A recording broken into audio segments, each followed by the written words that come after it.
Bismillah. Assalamualaikum warahmatullahi wabarakatuh.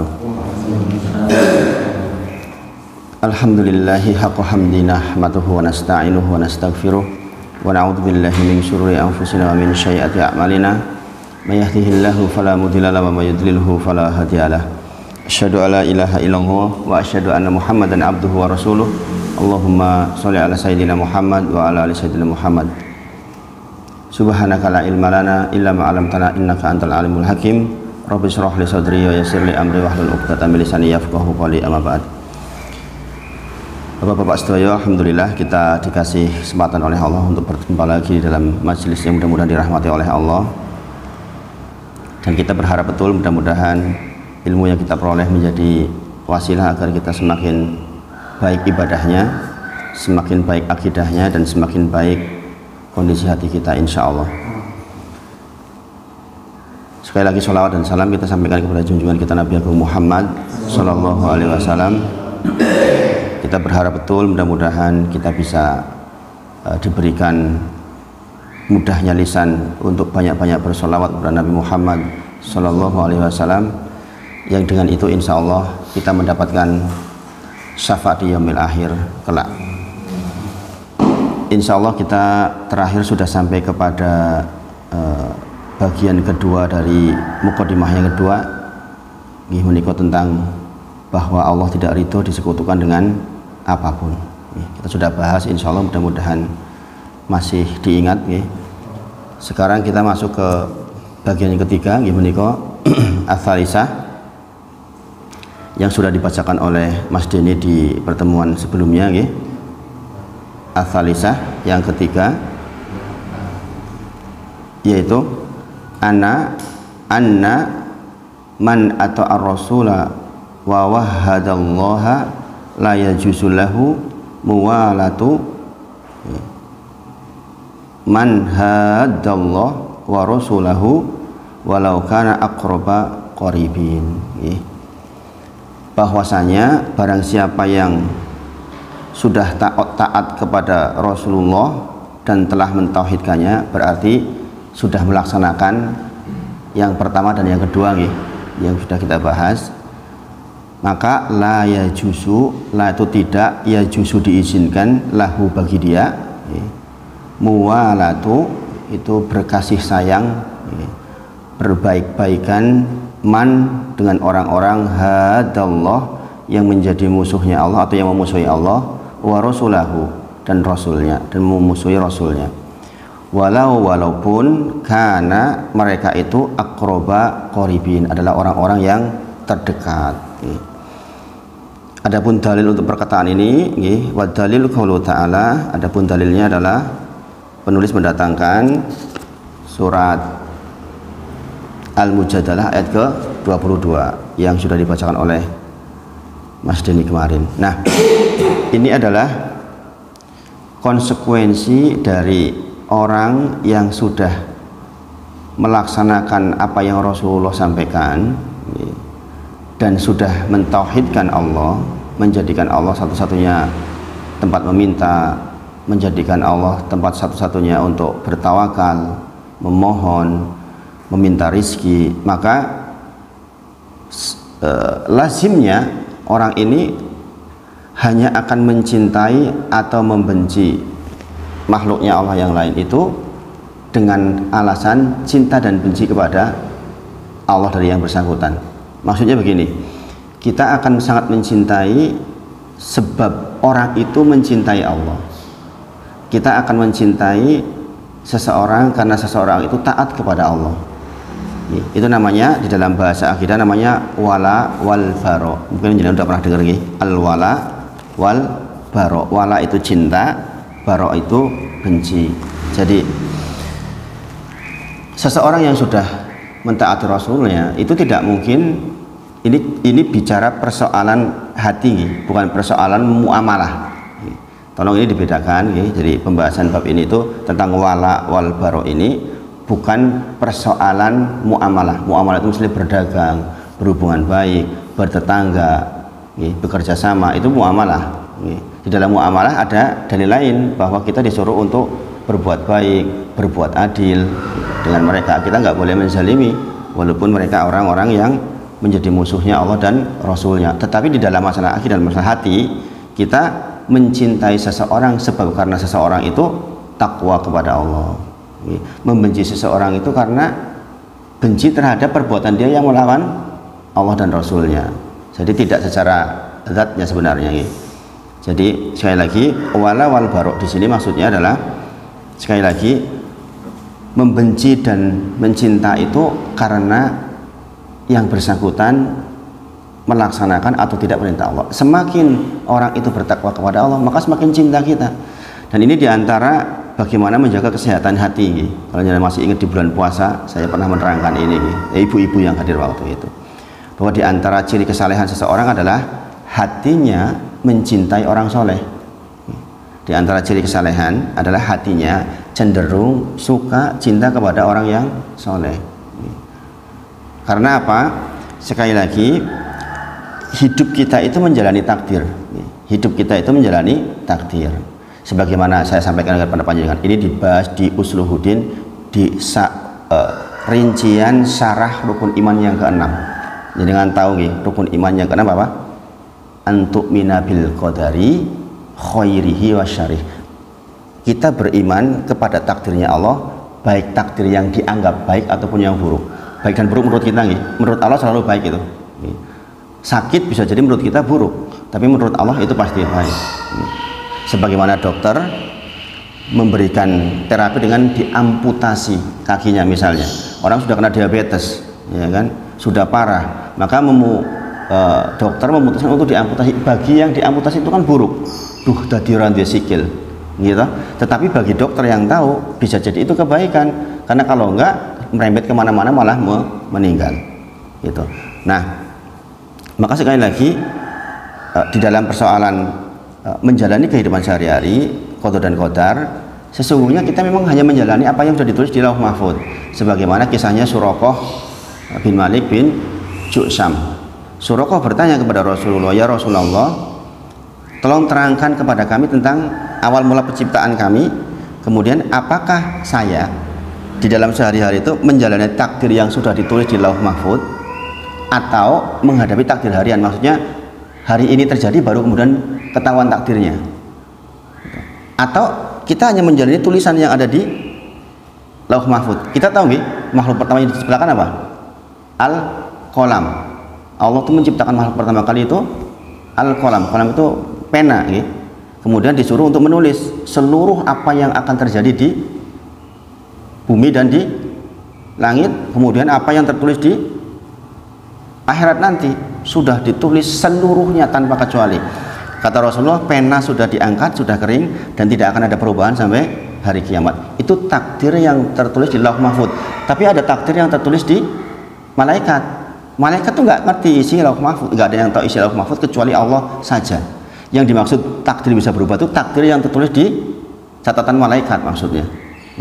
Ini penting Bapak Ibu sedaya, jangan mempelajari ini. Karena kekeliruan orang kebanyakan itu karena kekeliruan memahami hal seperti ini, sehingga banyak aliran-aliran yang keliru. Seperti misalnya aliran Qadariyah atau Jabariyah. Nanti suatu ketika akan belajar kita insya Allah. Kalau jangan pernah dengar Qadariyah atau Jabariyah. Jabariyah itu gini, lah saya nggak sholat nggak apa-apa, bang, itu juga takdir kok. Itu Jabariyah. Gitu. Saya berangkat ke masjid atau enggak ya terserah saya. Orang mangkat itu takdir. Itu Jabariyah. Itu karena keliru memahami ini nih. Atau Qadariyah. Qadariyah itu segala sesuatu manusia yang menentukan. Kalau Allah nggak ikut-ikutan, itu Qadariyah. Maka kemudian Rasulullah menjawab, sesungguhnya engkau wahai Suraqah hanya menjalankan takdir, bukan menghadapi takdir harian. Takdir maksudnya saiki digawe berarti engkau ditulis takdir, itu bukan. Nah, maka Suraqah bertanya lebih lanjut, ya Rasulullah, kalau begitu ya ngapain kita beramal, mau ya wong ditulis sorga dan neraka itu sudah ditulis. Mas Denny besok sorga atau neraka itu ditulis di Lauh Mahfuz. Saya sudah ditulis di Lauh Mahfuz. Maka Rasulullah kemudian menjawab, beramallah karena engkau akan dimudahkan kepada takdirmu. Ini penting banget ya, bagian akhir jawaban Rasulullah. Kata Rasulullah, wahai Suraqah, beramallah karena sesungguhnya engkau akan dimudahkan oleh Allah mengikuti takdirmu itu. Coba dengan resapi bagian ini. Ini kalau kita resapi, kita akan menjadi orang yang sangat rajin beribadah. Itu artinya, Bapak-bapak sedaya, itu artinya kalau kita rajin, kalau kita mencintai orang soleh, kalau kita dekat orang soleh, insya Allah kan surga. Saya dipahami. Kalau kita dekat sama orang yang mohon maaf tidak mencintai Allah dan Rasulnya, logikanya ya neraka. Karena apa? Setiap kita akan dimudahkan menuju takdir kita. Kalau kita ke takdir mendekat ke orang soleh, rajin ke masjid, rajin ngaji, ya insya Allah surga. Paham gak? Paham gak? Jadi meskipun sudah tertulis takdir, persoalannya kita kan nggak tahu. Adakah yang tahu akan terjadi nanti siang? Nggak ada yang tahu. Kita ke masjid atau tidak, pilihan kita. Pilihan kita. Maka sekali lagi saya sampaikan persoalan akidah yang penting ini.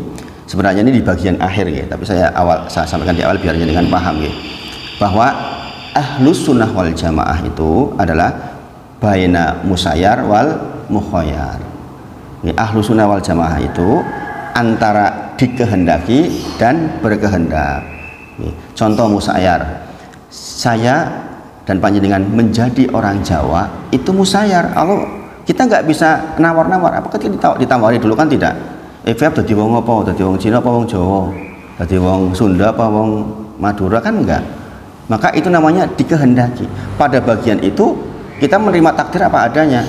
Tetapi berangkat subuh atau tidak itu mukhayyar, pilihan kita. Oh, nek berangkat tuh Rasulullah sampaikan ini loh pahalanya. Kalau tidak berangkat itu ini loh resikonya. Nah, makanya sekali lagi ahlus sunnah wal jamaah itu baina musayyar wal mukhayyar, kadang dikehendaki, kadang berkehendak gitu. Nah, ini selalu di tengah-tengah yang namanya ahlus sunnah wal jamaah. Nah, maka kita mencintai seseorang, kita membenci seseorang itu karena yang bersangkutan menjadi keluarganya Allah atau menjadi musuhnya Allah. Maka sekali lagi di antara ciri kesalehan panjenengan adalah seberapa panjenengan mencintai orang-orang yang soleh gitu. Makanya sering toh sebagian orang memberikan penghormatan kepada waliullah itu sedemikiannya gitu. Kalau ketahuan yang bersangkutan memang orang yang benar-benar soleh, wali itu maksudnya gini, jangan kemudian wali itu ditengarai dengan fisik, bukan. Wali itu ukurannya adalah seberapa taat dia dengan Allah. Semakin taat dia kepada Allah, maka semakin wali dia. Jadi jangan keliru mengartikan wali yang bisa terbang, bisa berjalan di atas air, itu bukan. Imam Syafi'i rahimahullah ta'ala menyampaikan, andai engkau menemukan orang bisa berjalan di atas air, terbang di atas langit, takar dia, adakah dia sesuai dengan syariatnya Allah, syariatnya Nabi Muhammad SAW atau tidak. Maksudnya ini iso mabur ning ora salat ya bukan wali gitu. Ya kan ada ya kan, bekerja sama dengan jin bisa berjalan di atas air, belum tentu dia wali. Salatku nang Mekah gitu. Nah, iki ora Jumatan kene, salatku nang Mekah ya rong Jumatan. Di sini selisih 5 jam tuh. Jadi kalau mengatakan salatnya di Mekah bagaimana caranya gitu. Nah, itu jadi kita mencintai dan membenci seseorang itu bukan karena yang bersangkutan bagaimana, tapi karena dia cinta atau tidak kepada Allah. Itu adalah konsekuensi bagi orang yang sudah taat kepada Allah dan Rasulnya dan sudah mentauhidkan Allah di dalam kehidupannya sebagaimana sudah kita bahas di pertemuan sebelumnya. Saya dipahami di bab ini, sekali lagi ini namanya al-wala wal baru, dan ini persoalan akidah, bukan persoalan muamalah. Jangan sampai kemudian muamalah kita malah justru nggak baik. Kita disuruh menghormati non muslim, iya. Kita suruh berbuat adil, iya. Banget di dalam muamalah. Kemudian di antara mengapa kita membenci orang yang menjadi musuhnya Allah itu karena pembangkangan kepada Allah. Kita tahu hari ini dengan jumlah penduduk bumi yang berapa miliar sekarang, mungkin 9 miliar yang beriman kepada Allah lebih banyak atau lebih sedikit? Lebih sedikit. Enggak lebih dari 2 miliar hari ini. Bayangkan betapa beruntungnya kita itu. Dari 9 miliar kita itu orang yang insya Allah kan punya la ilaha illallah, walaupun seburuk apapun la ilaha illallahnya, insya Allah kan tetap ada harapan surga. Bayangkan yang 7 miliar, kan menyedihkan sekali. Maka kita harus bersyukur. Nah, kita mencintai mereka dan membenci mereka itu pada bab persoalan dia membanggang atau tidak kepada Allah. Sekali lagi bukan pada persoalan muamalah. Jangan keliru tafsir ya. Saya khawatir kalau keliru tafsir nanti kita sembarang membenci orang, nggak boleh. Kemudian persoalan al-wala wal baro ini Bapak Sedoyo itu bisa menjatuhkan orang sampai kepada derajat kekufuran, bisa mengeluarkan orang dari Islam ketika ini harus diperhatikan, ketika kita mencintai orang-orang yang menjadi musuhnya Allah dan Rasulnya secara mutlak. Kita cintanya benar, cinta benar, mutlak dari hati. Misalnya kita senang, berbahagia melihat mereka berjaya, kita senang melihat mereka tumbuh berkembang agamanya, itu berarti kita mencintai secara mutlak, meninggalkan agama kita. Makanya ini dikatakan bisa sampai kepada derajat kufur yang seperti ini. Kemudian senang banget kalau jumlah mereka tambah banyak di lingkungan kita, kemudian kita sedikit jumlahnya, malah bahagia dan kita menolong untuk membuat keadaan seperti itu, maka kita terjatuh kepada kekufuran. Kita sudah kafir setelah beriman. Maka berhati-hati persoalan wala dan baro ini, masalah persoalan cinta dan benci ini. Jadi sekali lagi ini konsekuensi orang yang sudah taat kepada Allah dan Rasulnya nggak mungkin di dalam hatinya mencintai orang-orang yang justru menjadi musuh Allah dan Rasulnya. Ini dalilnya sangat banyak ya. Nanti saya sebutkan dalilnya sangat banyak. Kita rujuk di dalam Al-Quran dan hadis itu banyak sekali hadisnya dan ayatnya. Bahkan mungkin dia merasa bangga dengan keberhasilan dan kemajuan mereka. Dalam satu waktu mungkin malah menolong kegiatan mereka. Itu jelas tidak diizinkan. Kemudian bagaimana kita berwala dan baro, kita cinta dan benci kepada orang-orang yang menjadi musuhnya Allah dan Rasulnya. Maksudnya musuhnya itu orang-orang yang tidak taat beragama, tidak menerima asyhadu alla ilaha illallah wa asyhadu anna muhammadar rasulullah, maksudnya itu itu. Maka kalau dalam urusan dunia itu tidak sampai derajat kufur tapi bisa menimbulkan dosa. Contoh jenengan sering banget bola, kemudian jenengan niru total persis Cristiano Ronaldo misalnya, rambutnya pokoknya aku saking senengnya pokoknya semua perbuatannya saya ikuti gitu. Tapi akidah kita tetap muslim, itu kita terjatuh di dalam dosa. Maka Islam itu mengatur, Masya Allah, lembut sekali. Sampai pun persoalan sesuatu yang mungkin mengantarkan kepada jatuhnya akidah kita itu dicegah. Orang kan dengan meniru, mencintai, lama-lama mungkin akan terbawa. Gini apa enggak? Prosesnya itu sedikit demi sedikit. Nanti mengikuti budayanya. Oh ternyata Ronaldo itu misalnya boleh ya duduk-duduk sama perempuan yang bukan mahramnya gitu. Lama-lama nanti oh mereka kok bisa ya punya anak tanpa harus nikah misalnya. Jadi kecintaan kita persoalan dunia kalau lama-lama kita lakukan bisa mengantarkan kepada persoalan akidah, maka hal itu dicegah, hal itu berakibat dosa di awalnya. Jadi sekali lagi bab ini penting karena ini terkait dengan bagaimana kita memilih teman akidah kita. Bukan teman muamalah, sekali lagi teman di dalam berakidah, teman yang punya keyakinan bagaimana dia mencintai Allah dan Rasulnya. Adapun berdagang, adapun kita menghormati, itu muamalah, itu muamalah, itu muamalah. Allah berfirman, contohnya adalah ya ayyuhalladzina amanu la tattahidu aduwya wa aduwakum auliya. Di dalam keterangannya, wahai orang-orang yang beriman, jangan kau jadikan atau jangan engkau saling tolong menolong dengan orang-orang yang menjadi musuh Allah dan Rasulnya. Kita lihat dalilnya wa dalil qaulu ta'ala, adapun dalilnya adalah la tajidu qauman, kata Allah nih di dalam surah Mujadalah 22, la tidak akan tajidu ditemukan kauman suatu kaum, jenengan tidak akan pernah menemukan suatu kaum di dunia ini yu'minuna billahi wal yaumil akhir, yang dia beriman kepada Allah dan hari akhir, yuwadduna man hadallah, dia kemudian hatinya berkasih sayang dengan orang-orang yang menjadi musuh dari Allah dan Rasulnya. Walau kanu aba'ahum, walaupun mereka adalah bapak-bapak mereka, au abna'ahum, atau anak-anak mereka, au ikhwanahum, atau saudara-saudara mereka, au asyiratahum, atau kerabat-kerabat mereka.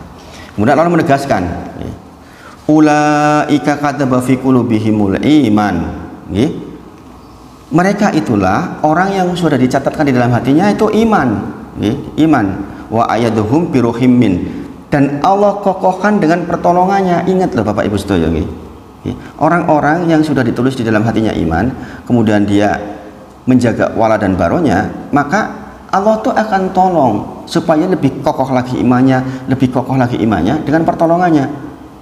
Ini kan berarti kita mengundang pertolongan Allah dengan kita berteman dengan orang-orang yang mencintai Allah dan Rasulnya.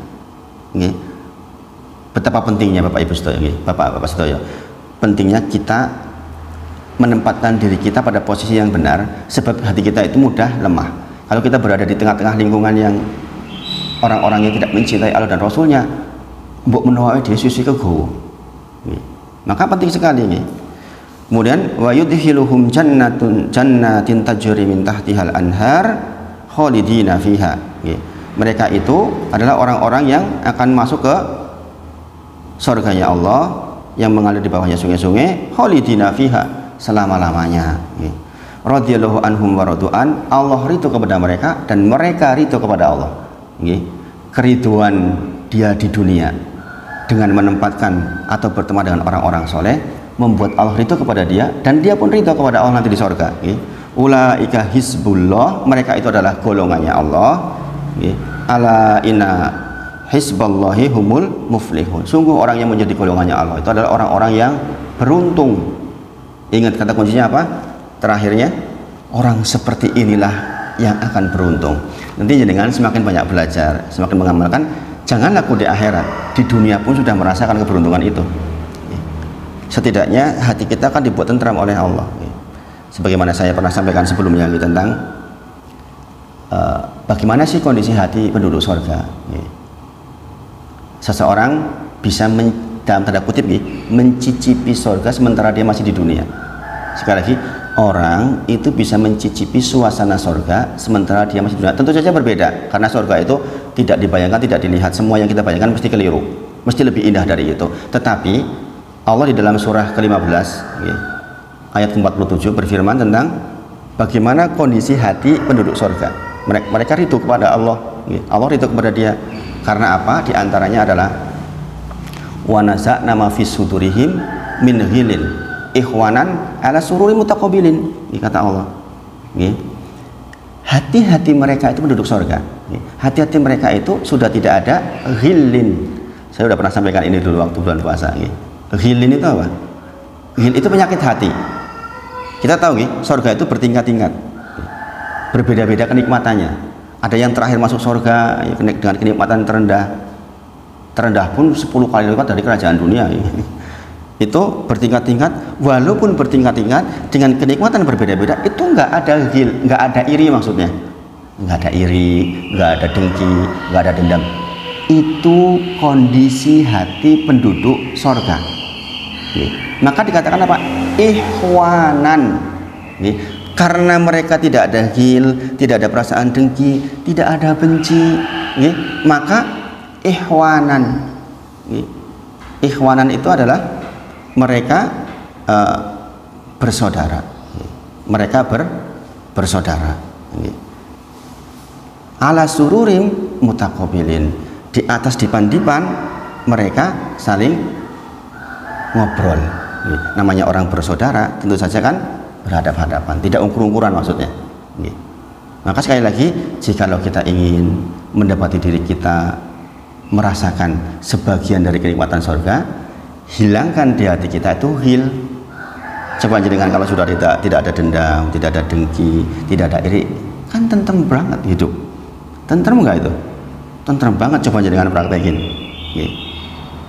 Itulah pentingnya kita belajar. Bayangkan kita bisa mencicipi suasana surga sementara kita masih di dunia dengan apa? Dengan wa naza'na ma fi sudurihim min ghillin.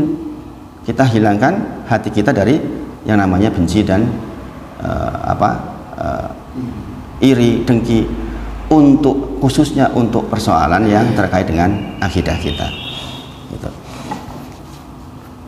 Jadi itu dalilnya adalah surah Al-Mujadalah ayat ke-20, sangat jelas ini, sangat jelas. Nah, sekali lagi disebutkan di sini meskipun mereka adalah bapak-bapak kita, anak-anak kita, saudara kita, kerabat kita, sekali lagi ini di dalam masalah akidah. Maksudnya begini, maksudnya jangan karena itu adalah saudara kita terdekat, kemudian kita mau sedekah misalnya, tiba-tiba istri kita mengatakan, Pak rasa sedekah Pak, ngopo angel-angel golek duit kok sedekah. Berarti kita mencintai istri kita karena bab yang keliru. Ono bisa ora sedekah wae lah. Sebab apa? Saya belani pendapat istri. Nah, itu di dalam hal itu keliru. Kita tetap sedekah karena apa? Karena Allah perintahkan. Kita tetap sholat ke masjid karena Allah perintahkan. Jangan karena kemudian dilarang kita ke masjid kemudian jadi tidak dilakukan. Contoh, seseorang bekerja, kemudian udah saatnya sholat, dibilang sama bosnya, rasa sholat ini duhur-duhur nang masjid, ngapa mari masjid barang. Nah, itu berarti kita sedang mencintai seseorang yang dalam kasus itu dia sedang membangkang kepada Allah dan Rasulnya. Itu yang tidak boleh. Al-wala wal baru. Jadi sekali lagi kita mencintai kepada orang, taat kepada orang karena dia taat kepada Allah, karena dia cinta kepada Allah. Itulah kaum muslimin yang sesungguhnya. Jadi nggak asal sembarang mencintai atau membenci orang, nggak sembarangan. Oh, kalau dia seperti musuh aku kok begini. Lihat dulu, lihat dulu. Jangan-jangan dia justru lagi memberikan informasi yang justru mendekatkan kita kepada Allah. Mungkin kita tidak cocok di bagian tertentu, tapi ingatlah ketika sepanjang kalimatnya adalah hal yang justru membuat kita dekat dengan Allah, sesungguhnya kita malah justru harus mencintai orang-orang yang seperti ini. Ini bab, sekali lagi bab akidah. Saya tekankan berulang-ulang biar nggak keliru tafsir, jangan sampai kita kemudian jadi musuhi bapak anaknya ya keliru. Bukan seperti itu maksudnya di dalam persoalan akidah, dalam persoalan akidah. Contoh Bapak Ibu sedaya, di antara contoh terbaik untuk kisah tentang wala-wal baru adalah kisahnya Hatib bin Abi Balta'ah. Jadi kan tahu Hatib bin Abi Balta'ah, dia adalah ahlu Badar. Bapak-bapak sedaya, kalau jenengan mendengar ahlu Badar, itu artinya orang yang sudah diampuni seluruh perbuatannya sampai meninggal. Allah itu menyebutkan secara khusus ahlu Badar itu silahkan mau berbuat apapun sudah aku ampuni. Bayangin, istimewa banget gak itu? Istimewa banget, karena memang waktu itu menentukan sekali, perang Badar menentukan sekali ada dan tidaknya Islam. Bayangin, orang sedikit lawan orang sangat banyak. Nek wong zaman saya kira-kira dulu wong 10.000 karo wong 1.000 misalnya, as mundur wae lah daripada mati sia-sia, kan begitu.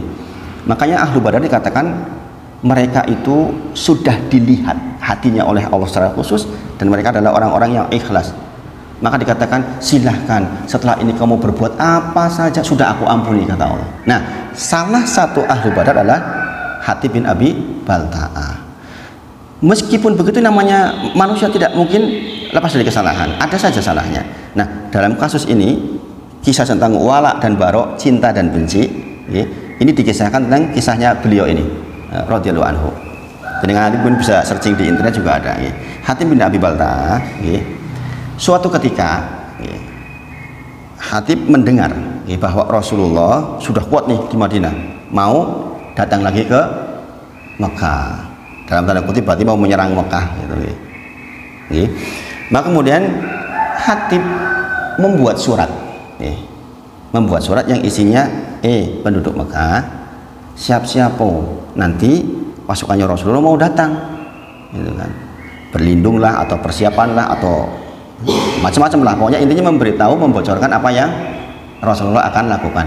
dan Rasulullah diberitahu langsung oleh Allah lewat wahyu bahwa Hatib melakukan itu, dia titip surat tuh gitu. Nah, maka kemudian Rasulullah utus 3 orang, salah satunya adalah Ali bin Abi Thalib radhiyallahu anhu. Dikejarlah orang yang bawa surat itu. Ini seorang perempuan yang bawa surat. Maka kemudian setelah kecanda ditanya, mana suratnya Hatib bin Abi Balta'ah? Orang ini nggak mau, enggak, saya nggak bawa kok. Bertahanlah. Sampai akhirnya singkat cerita orang ini menyerahkan suratnya. Maka kemudian surat itu dibawa kepada Rasulullah. Yang isinya tadi itu, intinya bahwa Rasulullah akan datang ke Mekah. Maka kemudian Hatib bin Abi Balta'ah ini dipanggil menghadap Rasulullah. Ketika dipanggil, biasa Umar radhiyallahu anhu cukup pedang. Wis Rasulullah iki dipenggal wae, ini namanya orang munafik katanya. Maka Rasulullah ingatkan tadi itu. Ingat Umar, ketahuilah Allah sudah melihat hati orang-orang ahlu Badar semuanya tanpa kecuali, termasuk Hatib bin Abi Balta'ah, bahwa hatinya itu bersih gitu. Bahkan Allah berfirman, dikatakan silahkan melakukan apa saja karena sesungguhnya setelah Badar sudah diampuni. Nah, pada kasus ini apa pelajaran yang diambil? Kecintaan orang dalam wala dan baro, benci dan cinta seseorang terhadap orang yang musyrik dan Rasulnya dalam urusan dunia tidak sampai derajat kekufuran, tidak membuat orang kafir maksudnya, karena ini urusan dunia. Ditanya, wahai Hatib, kata Rasulullah, mahamalaka ala dzalik, mahamalaka ala dzalik, mengapa kamu kok melakukan yang seperti ini, gitu kata Rasulullah. Maka kemudian Hatib bin Abi Balta'ah menyampaikan, sesungguhnya aku ya Rasulullah mempunyai keluarga dan anak di Mekah, dan saya tidak punya qabilah yang bakal membela jika terjadi sesuatu. Saya khawatir kalau saya tidak memberitahu mereka, saya nggak punya jasa, sehingga ketika mereka nanti kalah misalnya, kemudian Rasulullah pulang, sepulang panjenengan nanti justru keluarga saya dibantai oleh mereka. Alasannya itu berarti apa ini? Wala wal baro, suka dan cinta kepada seseorang karena keluarga. Sinten sing boten sayang sama keluarga, gitu. Gini bang, tapi kecintaan dan rasa sayangnya keluarga mengakibatkan dia mengingkari Rasulullah. Itu yang tidak boleh. Sangat dipahami. Sebagai contoh tadi misalnya, jenengan mau sedekah, tiba-tiba istri mengatakan, wah ngelangin boleh duit sedekah apa, ngapa? Maka kemudian jenengan nggak jadi bersedekah. Maka itu keliru. Jenengan mencintai pada kasus di mana itu sedang lagi jadi musuh Allah dan Rasulnya. Sangat dipahami pelajarannya ini. Maka sekali lagi, orang muslim itu ukuran senang dan tidak itu dari ukuran yang bersangkutan taat atau tidak kepada Allah. Berarti semakin taat seseorang kepada Allah, kita tuh semakin cinta, semakin sayang. Sebaliknya, semakin dia memusuhi Allah, maka kita semakin benci. Cinta dan benci ada di hati, bukan persoalan muamalah. Bahwa kita berdagang, kita berhubungan baik, iya, dan itu diperintahkan. Nanti saya sebutkan dalilnya. Nah, itu kisahnya, sepenggal kisah tentang Hatib bin Abi Balta'ah yang menjadi contoh nyata tentang kisah wala dan baro. Wala dan baro. Maka Rasulullah mengatakan, biarkan dia Umar, kan? Karena sesungguhnya ahlu Badar itu sudah mendapatkan prioritas di sisi Allah. Nah, sekali lagi dari kisah ini berarti mencintai atau menyukai seseorang yang menjadi musuh Allah dan Rasulullah dalam urusan dunia itu tidak membuat orang menjadi kafir, hanya sebatas dosa, karena ini bukan wilayah keimanan, bukan wilayah akidah. Nah, bagaimana di dalam masalah muamalah, dalam masalah muamalah itu Allah sebutkan secara khusus dalam masalah muamalah. Di antaranya adalah surah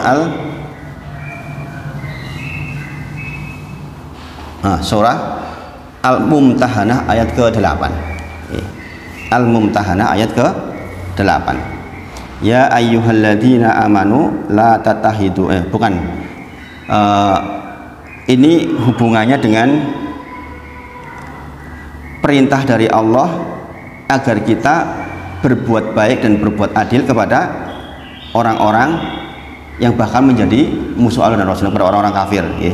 Nggih menika la yanhakumullahu 'anil ladina lam yuqatilukum fid din. Nggih menika Allah tidak melarang engkau untuk berbuat baik dan berlaku adil terhadap orang-orang yang tiada memerangimu. Orang-orang non muslim yang baik hati itu kita justru diperintahkan untuk berbuat adil. Kita itu disuruh bertahan ketika kita itu diserang, ketika kita disakiti agamanya, baru kita bertahan, mempertahankan. Itu bagusnya kaum muslimin itu seperti itu.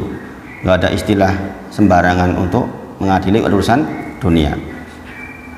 Walam yukhrijukum min diyarikum, mereka tidak mengusir kalian dari negeri-negeri kalian. Kalau sudah diusir dari negeri kalian, kita ya harus berjihad. Misalnya kita tiba-tiba Indonesia itu diserang. Indonesia kan negeri muslim, nanti kita akan belajar di belakang tentang maksud negeri muslim. Negeri muslim itu adalah negeri di mana syiar Islam berjalan. Syiar Islam itu apa? Sholat berjamaah, sholat Jum'ah, adzan. Jadi kalau sebuah negeri kok sholat berjamaahnya tegak, sholat Jum'ahnya tegak, ada adzan dikumandangkan, itu namanya negeri muslim. Sangat dipahami, bukan berarti 100% muslim, bukan. Dimanapun sebuah negeri kok di situ diizinkan sholat berjamaah tegak, kemudian sholat Jumatnya tegak itu berarti terbuka, kemudian ada adzan yang disyaratkan tegak, itu namanya negeri muslim. Berarti Indonesia negeri muslim, Indonesia negeri muslim. Maka dikatakan walam yukhriju min diyarikum, sepanjang mereka tidak mengusir dari negeri-negeri kalian, maka kita berbuat baik. Antabaro'ahum wa tuqsitu ilaihim innallaha yuhibbul muqsitin. Sesungguhnya Allah itu suka dengan orang yang berbuat adil. Nah, dari sini Bapak Ibu sedaya, para ulama menyebutkan ada 4 jenis, 4 jenis orang yang, jadi orang-orang non muslim itu di dalam agama kita dibagi menjadi 4 bagian. 4 bagian. Menika kafir harbi. Kafir harbi adalah orang non muslim yang menyerang, menyakiti kaum muslimin, ngajak perang maksudnya. Pokoknya kayak sholat awas kayak tak sembelih, misalnya seperti itu. Maka itu adalah kafir harbi, dan ini banyak terjadi di beberapa wilayah. Kita pernah dengar di daerah mana itu yang sampai dibakar di India, sampai dibakar, diusir dari negerinya. Mana lagi itu yang di dekat Kamboja itu apa namanya?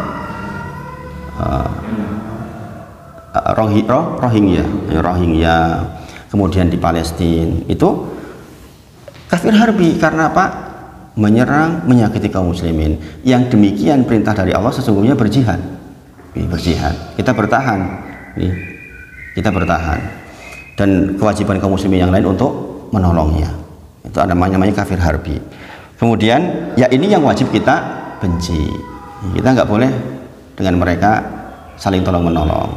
Kemudian kafir dhimmi.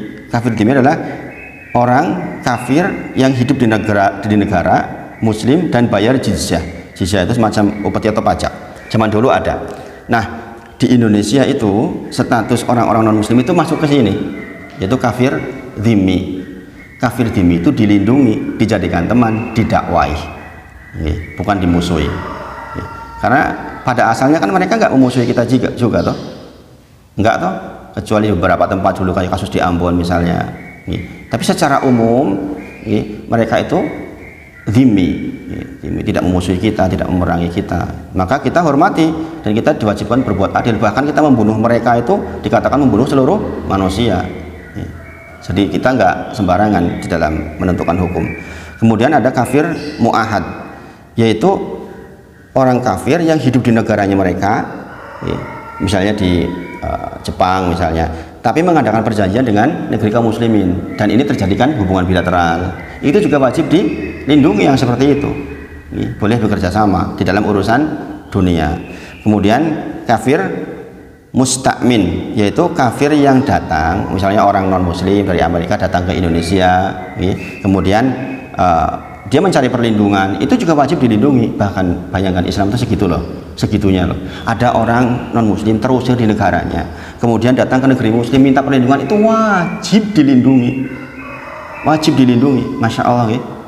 Jadi sesungguhnya ajaran Islam itu lembutnya luar biasa. Kita itu berjihad ketika diserang, ketika kita disuruh keluar dari negeri kita gitu. Selebihnya kita sebenarnya suruh berbuat sangat adil dengan mereka. Nah, ini bab tentang wala dan barok. Adapun di dalam muamalah banyak sekali ayat yang menunjukkan bahwa kita memang tidak boleh mengambil pemimpin dari kalangan mereka. Ayatnya terkenal banget nih, tahun 2017